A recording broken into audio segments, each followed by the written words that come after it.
എൻ്റെ പേര് father Joseph Kananaikkal SDV. എൻ്റെ അപ്പച്ചൻ്റെ പേര് ഡേവിസ്, അമ്മച്ചിയുടെ പേര് സൂസന്ന. എനിക്കൊരു പെങ്ങളുണ്ട്, പെങ്ങൾ സിസ്റ്ററാണ്, സിസ്റ്റർ റോസ്മേരി CHF. ഞാനിപ്പോൾ ദിവ്യാഹ്വാന സഭയിലെ അംഗമാണ്. SDV എന്നൊരു സൊസൈറ്റി ഓഫ് ഡിവൈൻ വൊക്കേഷൻസ്, ദിവ്യാഹ്വാന സഭ എന്ന് പറയും. ദൈവവിളികളെ പ്രോത്സാഹിപ്പിക്കുക എന്നുള്ളതാണ് സഭയുടെ കാര്യസ്ഥം. അപ്പോൾ വിശുദ്ധ ജസ്റ്റിൻ റിസോളിലോ ആണ് സഭ സ്ഥാപിച്ചത്.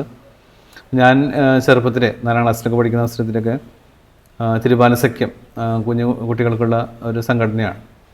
ആ തിരുബാലസഖ്യത്തിലെ അംഗമായിരുന്നു. അങ്ങനെ അതിൽ മത്സരങ്ങളിൽ പങ്കെടുക്കാറുണ്ട്. അപ്പോൾ അങ്ങനെ മത്സരങ്ങളിൽ പങ്കെടുത്തതിൽ തിരുബാലസഖ്യത്തിൽ ബൈബിൾ വായന മത്സരത്തിൽ ഫസ്റ്റ് കിട്ടി. അങ്ങനെയാണ് ഈ മാർപ്പാപ്പയെ മാലയിടാനായിട്ടുള്ളൊരു ഭാഗ്യം ലഭിച്ചത്. അപ്പോൾ പല സ്കൂളുകളിൽ നിന്നും മത്സരങ്ങളുണ്ടായിരുന്നു, പല മത്സരങ്ങളുണ്ടായിരുന്നു. ആ മത്സരങ്ങളിൽ നിന്നൊക്കെ ഫസ്റ്റ് കിട്ടിയൊരു വീണ്ടും സെലക്ഷൻ ചെയ്തു. അങ്ങനെ സെലക്ഷൻ ചെയ്തപ്പോൾ എനിക്ക് മാർപ്പാപ്പയ്ക്ക് മാലയിടാനായിട്ടുള്ളൊരു അവസരം ലഭിക്കുകയായിരുന്നു. അങ്ങനെ മാർപ്പാപ്പ തൃശ്ശൂർ വന്നപ്പോൾ ആ ഭൂഗോളത്തിൻ്റെ മാതൃകയുള്ള ഒരു ആ സ്റ്റേഡിയം അല്ലെങ്കിൽ ആ സ്റ്റേജ് അതിലേക്ക് കയറി വന്ന് മാർപ്പാപ്പയെ മാലയിട്ട് സ്വീകരിക്കാനായിട്ടുള്ളൊരു അവസരം ലഭിക്കുകയാണ്.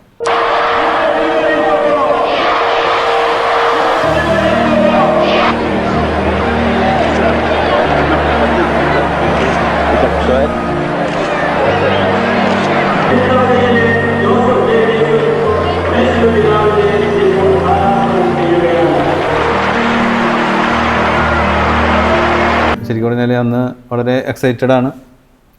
കൊച്ചുകുട്ടിയാണ്. അപ്പോൾ നമ്മൾ ആദ്യമായിട്ടാണ് ഇങ്ങനെ കാണുന്നത് മാർപ്പാപ്പയെ. തൃശ്ശൂർക്ക് തന്നെ വന്നിട്ടുള്ള ആകെ കൂടിയുള്ള ഒരു മാർപ്പാപ്പയാണല്ലോ അല്ലേ? അപ്പോൾ